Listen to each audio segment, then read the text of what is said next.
श्री स्वामी समर्थ. जय जय स्वामी समर्थ. माझ्या स्वामी कृपा चॅनलमध्ये सर्वांना नमस्कार. स्वामी महाराजांच्या कृपेने तुमच्या सर्व चांगल्या इच्छा पूर्ण होत ही स्वामी महाराजांच्या चरणी प्रार्थना करते आणि आजच्या या नवीन व्हिडिओला सुरुवात करते. श्री स्वामी समर्थ महाराज यांच्या पुण्यतिथीनिमित्त अनेक जण श्री गुरुचरित्र पारायण करत आहेत. तर या गुरुचरित्र पारायण काळात दत्त महाराज भेटायला येतात का? त्याचबरोबर पारायण करत असताना या पारायण काळात कटकटी, आळस, कंटाळा, मानसिक त्रास का होतो याबद्दलचीच अगदी संपूर्ण माहिती या व्हिडिओत मी तुमच्यासोबत शेअर करणार आहे.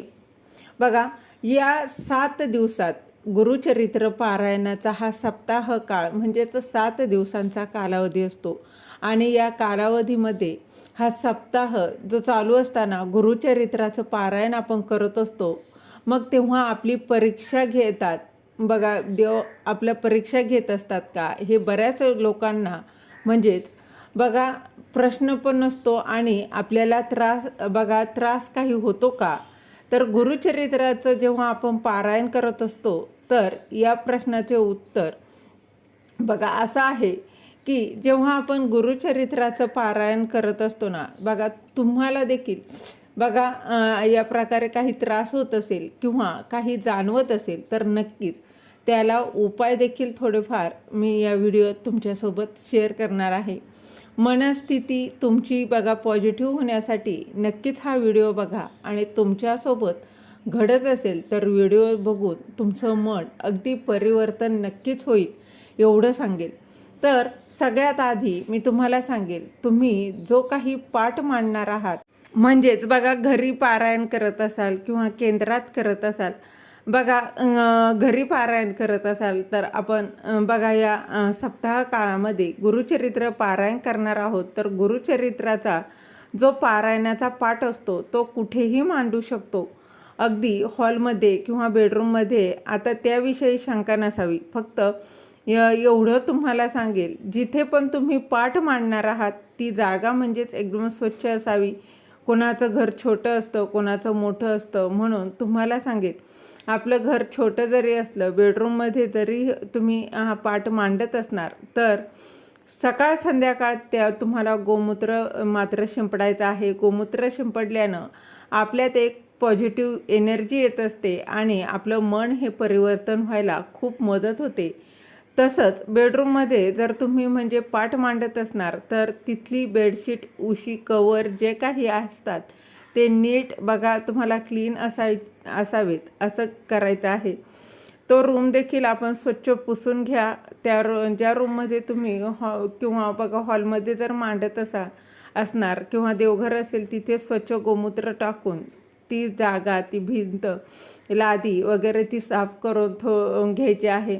थोडं म्हणजे आपलं ते घर जे असतं, तो रूम जो असतो तो पवित्र असतो. कारण जेव्हा बघा ग्रंथ वाचन करत असतो गुरुचरित्राचं, तेव्हा दत्त महाराज खरोखर वाचन ऐकण्यासाठी येत असतात. मात्र ते केव्हा घडतं बघा, ते केव्हा घडत असतं जेव्हा आपल्या मनातील भाव हा शुद्ध असायला हवा, आपले कर्म चांगले असावेत. आपण जेव्हा पारायण करत असतो त्यावेळेला आपलं पूर्ण जे ध्यान असतं तर ते एक दत्त सेवेकरी म्हणून, एक महाराजांचा सेवेकरी म्हणून आपल्याला 7 दिवस हे बघा व्यतीत करायचं असतं. जेव्हा तुम्ही महाराजांना तुम्ही जेव्हा महाराजांनी सांगितलेल्या आपल्या गुरूंच्या मार्गावर जर चालत असणार तर हे 7 दिवस, फक्त या 7 दिवसामध्ये तुम्ही त्यांच्या मार्गावर, त्यांनी दिलेल्या शिकवणीवर जर तुम्ही चालत राहिलात तर नक्कीच महाराज आपल्या घरात आपलं बघा आपण जिथे ग्रंथ वाचन करणं चालू आहे, आपण वाचन चालत असतं ते ऐकण्यासाठी नक्कीच महाराज येत असतात. हा स्वतः मी देखील अनुभव घेतलेला आहे. आता वाचन चालू असताना महाराज येत असतात. तुम्ही बघा बोलताय असं म्हणाल. बरेच लोक तर तुम्हाला सांगू का, तुमचा भाव हा शुद्ध असला तर बघा जेव्हा आपण वाचन करतो तेव्हा तुमच्या दारात कुत्रा येईल, गाय येईल, मांजर येईल, बघा काहीतरी कुठली तरी गोष्टी घडत असतात म्हणजे समजायचं हे शुभ संकेत असतात. म्हणजे आपण जे पारायण करत असतो त्या काळी तसंच तुमच्या घरात एखादी भाकरी मागण्यासाठी गरीब व्यक्ती असू द्यात किंवा भिकारी असू द्यात, या स्वरूपात देखील येऊ शकतात आणि जेवायला किंवा खायला निदान तुम्ही पाणी तरी द्या. कुणाला तरी बघा या 7 दिवसाच्या कालावधीमध्ये कुणीही तुमच्या घरात आलं, त्याला पाणी किंवा शिजवलेलं अन्न जे असतं तर ते खायला द्या. थोडं का असेना अन्नदान नक्कीच तुमच्या दाराजवळ जो व्यक्तीतील बघा त्याला येईल ना त्याला त्याला कधीही आपण रिकाम्या हाती परत पाठवू नका.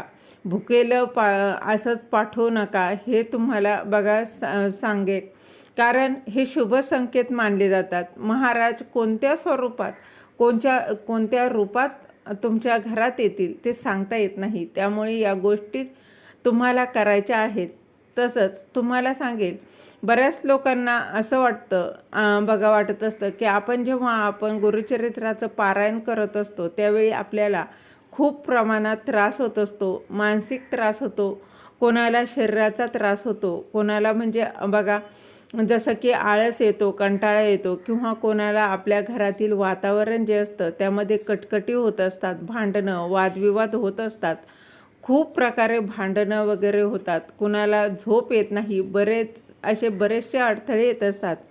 आता हे खरं असतं का? बऱ्याच लोकांना असा प्रश्न असेल तर तुम्हाला सांगू का, मी काही घाबरत नाही किंवा मी या गोष्टीच म्हणजे तुम्हाला सांगत नाही. तर एक सजेशन म्हणून देईल तुम्हालाही बघा की ह्या गोष्टी आपल्या कर्मानुसार आपलं काय पाप पुण्य असतं मागच्या जन्माचं ते आपल्याला माहिती नसतं. तर आपल्यासोबत जे काही घडत असतं किंवा घडणार असेल ते गुरुचरित्र पारायण काळामध्ये या कालावधीमध्ये ते आपण सहन करायची शक्ती आपल्याला बघा आपल्यात येत असते. जेव्हा आपण गुरुचरित्र पारायण करत असतो तेव्हा आपण वाचन करत असताना आवाज हा आपल्या स्वतःच्या कानावर पडेल. या आवाजात आपल्याला बघा वाचन करायचं असतं. गुरुचरित्र पारायण जे असतं ते कधीही मनात पुटपुटत नाही. मोठ्याने आवाज जरा काढायचा असतो, खड्या आवाजात वाचन करायचं असतं आणि आपल्या घरामध्ये 4ही कोपऱ्यांना थोडा आवाज जाईल या पद्धतीने आपल्याला वाचन करायचं असतं. आपल्या घरातील नकारात्मकता, आपल्या घरातील व्यक्तींमध्ये जे नकारात्मकता असतात त्या बाहेर पडत असतात. त्यामुळे या गोष्टी आपल्या घराबरोबर घडत असणार. म्हणजे जेव्हा गुरुचरित्र पारायण तुम्ही करत असतात तेव्हा जे काही वादविवाद होतात, जे काही भांडणं बघा होत असतात, वादविवाद बोलत नाही ते घडत असतात. तर बघा कारण आपलं बघा एखादे घर जे असतं ते एकदम बंद पडलेलं आहे बरोबर आणि आपण गावी गेलो, बऱ्याच दिवसानंतर आलो आणि त्या बऱ्याच दिवसानंतर आल्यानंतर आपण एक वेळा झाडू मारला तर स्वच्छ होईल का? नाही. वारंवार झाडू मारत राहिलो तर ते घर स्वच्छ होईल आणि नेहमी आपण त्या म्हणजे घरात राहायला लागू तेव्हा एकदम ते नीट असं स्वच्छ राहणार आहे. त्याच प्रकारे तुम्ही जर गुरुचरित्राचं पारायण करत आहात तर तुमच्या आयुष्यातील नकारात्मकता, कटकटी, वादविवाद जे काही तुमच्या पापकर्म असेल ते बाहेर थोड्या थोड्या प्रमाणात जात असतं. तसेच आपल्यामध्ये जी नकारात्मकता बघा नकारात्मक शक्ती असते. आता 2 गोष्टी असतात, एक सकारात्मक आणि एक नकारात्मक. मात्र आपण जेव्हा अध्यात्मात येतो, आपण जेव्हा गुरुचरित्र पारायण करायला बसत असतो तेव्हा आपल्याला ज्या वाईट शक्ती असतात, ज्या वाईट शक्ती आपल्यामध्ये असतात त्या बसू देत नाही. म्हणजेच आपल्याला कंटाळा येईल, आळस येईल किंवा आपल्याला बसू वाटण्याचं बघा जांभळ्या येतील, वाचन करूच नाही असं वाटतं. तर यासाठी आपल्याला काय करायचं आहे तर दररोज सकाळ संध्याकाळ आपल्या घरात गोमूत्र शिंपडायचं आहे.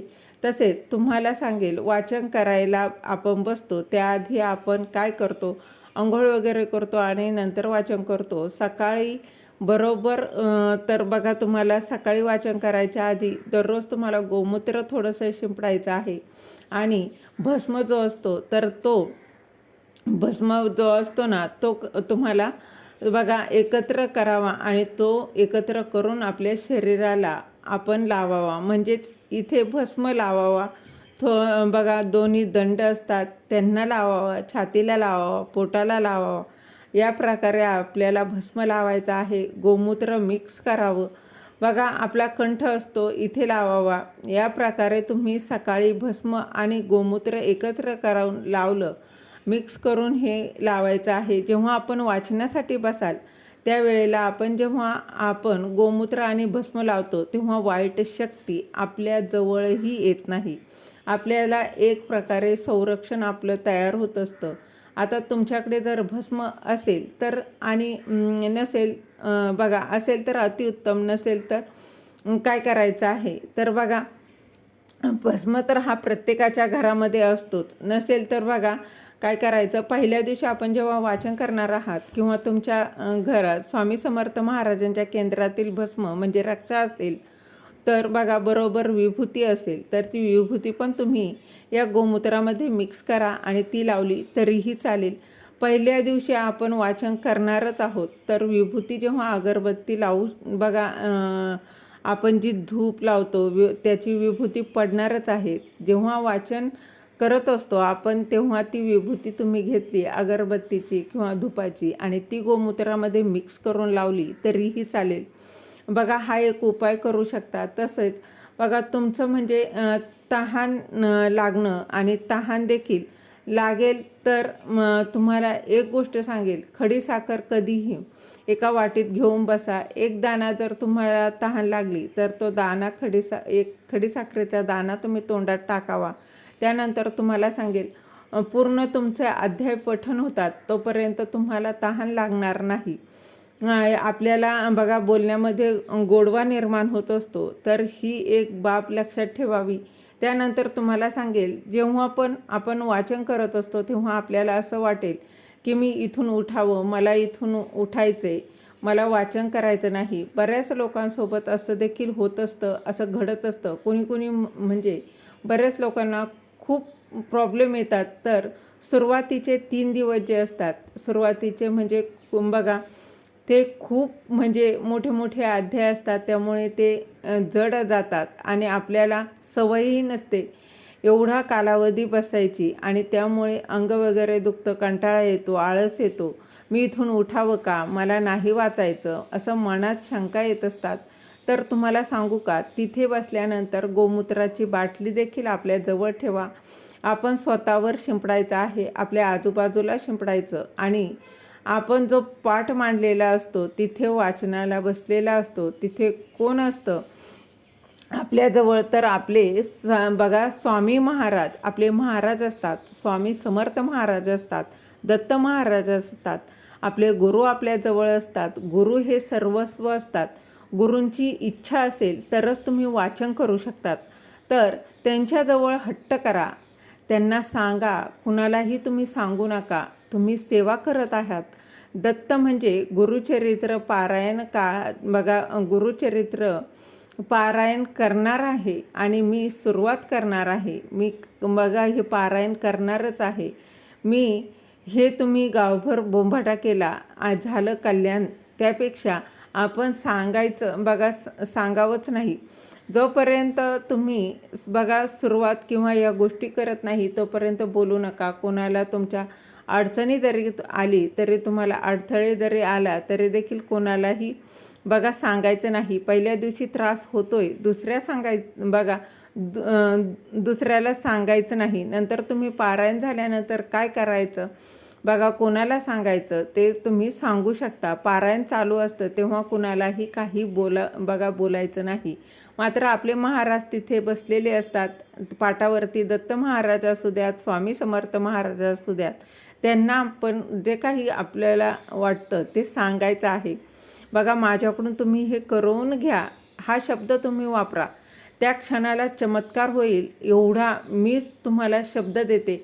फक्त तुम्हाला काय सांगेल की तुमचा भाव की माझी माऊली माझ्या बरोबर आहे, माझ्या समोर बसलेली आहे, हा तुमचा भाव असणं खूप महत्त्वाचं आहे. तुम्ही जर मनात भाव ठेवून जेव्हा तुम्ही वाचनाला बसाल आणि तुम्हाला बघा जर खरंच असं वाटतं तर नक्कीच अनुभव घेऊन बघा तुमचा भाव किती आहे हे तुम्हाला कळून जाईल. आणि त्या क्षणी जर तुमचं खरंच बदल झाला तुमच्यामध्ये वाचायला लगेच सुरुवात करत असणार, कंटाळा सगळं निघून जाईल, तर समजून घ्यायचं आपला भाव खरा आहे. तुम्ही मनापासून जीव लावून वाचा आणि जेव्हा पण असं वाटेल की आता नको, मला उठायचे, मला म्हणजे तिथून बसू वाटत नाही आहे, कंटाळा आल्यासारखं झाले, महाराजांना सांगा, कुणाला सांगू नका. महाराज नक्कीच तुमच्याकडून पारायण करून घेत असतात. तर या गोष्टी तुम्हाला होत असतील काही, तर बघा तसेच तुम्हाला सांगते, वादविवाद करायचा नाही, कोणाला अपशब्द आपण बोलायचा नाही. समजायचं आपल्या घरात जरी भांडणं कटकटी होतील तर ही आपली परीक्षा आहे असं म्हणून समजायचं आहे. महाराज आपली परीक्षा घेत आहे की तू किती मौन पाळतो किंवा किती चूप राहतो किंवा अपशब्द बोलतच नाही का, बघू आपण. असं पण घडत असतं. त्यामुळे आपल्या घरात काय झालं, शांत राहायचं, मौन पाळायचं. 7 दिवस मौन पाळायचं. वादविवाद होत आहेत का, भांडणे होत आहेत का, तरी देखील शांत बसायचं आहे. तेव्हा नामस्मरण करावं, जास्तीत जास्त नामस्मरण करा. त्या कालावधीमध्ये घरात वादविवाद म्हणजे समजा मुलाचं, वडिलांचं किंवा तुमच्यासोबत कोणी भांडायला काहीतरी करीत घरात असतात, सासू सासरे दीर कोणीही तुमच्या एकत्र फॅमिली असेल तरी देखील कोणीही तुम्हाला जरी काही बोललं तरी त्याला प्रत्युत्तर कोणाला करायचं नाही. फक्त दिगंबरा दिगंबरा श्रीपाद वल्लभ दिगंबरा किंवा श्री स्वामी समर्थ या मंत्राचा जप करायचा आहे. कोणाचा काही फरक पडू देत नाही. आपल्यावर पडून घ्यायचा नाही. बाबा तू तिकडे हात जोडायचा आणि आपल्या इकडं फक्त 7 दिवस तुमची गुरुचरित्राची पोथी, तुमचं नामस्मरण आणि बस.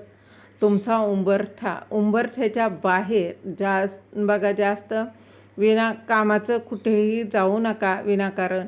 आपल्या घरात राहा. महिला असतील तर हाऊसवाईफ असतील त्या घरातच राहतील, पण ज्या जॉब करत असतील तर त्या ताईंना देखील जॉबला जावंच लागणार आहे. तरी देखील तुमचं मन शुद्ध ठेवा. कुणालाही वाईट काही बोलायचं नाही, विचार कोणाचा वाईट घ्यायचा नाही. फोन जेवढा बंद ठेवता येईल तेवढा बंद ठेवा आणि सतत नामस्मरणात राहा. नामस्मरण केल्यानं तुमच्यात एक पॉझिटिव्हिटी येईल. तुमचा कंटाळा जो काही आलेला आहे तो देखील पूर्णपणे नाहीसा होईल. या 7 दिवसामध्ये फक्त महाराजांसाठी एक आपण साधक म्हणून व्यतीत करा. आपल्या गुरूंसाठी आपल्या वर्षभरातले हे 7 दिवस तुम्हाला आपल्या गुरूंसाठी द्यायचे आहेत. संसार करून, प्रपंच करून परमार्थ करायचा आहे आपल्याला. म्हणून आपल्याला शक्य होतील जे काही शक्य होईल. अगदी म्हणजेच तुम्हाला सांगेल, जर तुम्हाला मनाने तर नक्कीच तुम्ही कराल. तुम्ही एकदा पक्क जर ठरवलं ना तर नक्कीच कराल. नक्कीच तुम्हाला स्वप्नात महाराज भेटायला येतील किंवा कोणत्या तरी रूपात मी बोलते त्याप्रमाणे तुम्हाला भेटायला येऊ शकतात. या 7 दिवसामध्ये तुम्ही नक्कीच या गोष्टींकडे लक्ष ठेवा. स्वप्न दृष्टांत होतो का? स्वप्न पडल्यानंतर आपल्याला केव्हा स्वप्न दृष्टांत झाला? दत्त महाराज येत असतात, स्वामी समर्थ महाराज येत असतात. अगरबत्तीचा धूप दीप आपण जो काही लावतो त्याचा जो सुगंध असतो तो अचानक आपल्या घरात येणं. आपण अगरबत्ती लावली नाही तरी देखील सुगंध येत असतो. असं बऱ्याच वेळा घडत असतं. रात्रभर सुगंधच येतो असं देखील होत असतं. तर अशा काही घटना जर घडत असतील तर नक्कीच महाराज दत्त महाराज तुमच्यासोबत आहे. त्यांनी तुम्हाला किंवा तुम्ही जो काही पारायण काळात दिवा जो लावलेला आहे त्या दिव्याची जी वात असते, आपण जेव्हा वाचन करत असतो तेव्हा तुपाचा दिवा नक्कीच प्रज्वलित करा. तेलाचा आपण अखंड दिवा चालू असतो, पण तुपाचा पण दिवा लावा. दिव्याच्या वातीमध्ये नक्कीच लक्ष ठेवा. त्या वातीत फुलाचा आकार वेगवेगळ्या पद्धतीने होतात. फक्त आपला भाव जो आहे तर तो भाव आपले महाराज, आपलं पारायण, बस. त्या व्यतिरिक्त जग एकीकडे करायचं, आपलं घरातलं सगळं काम आवरायचं. आपण फक्त सोबत राहायचं नाही. हे 7 दिवस फक्त महाराजांसोबत आपल्याला राहायचं. हा आपला मनाचा स्वतःचा निश्चय करा. नक्कीच महाराज तुम्हाला भेटायला येतील. काही अडचण आली महाराजांना सांगा. चला बघा, झालेली सेवा महाराजांच्या चरणी रुजू करते. श्री स्वामी समर्थ. धन्यवाद.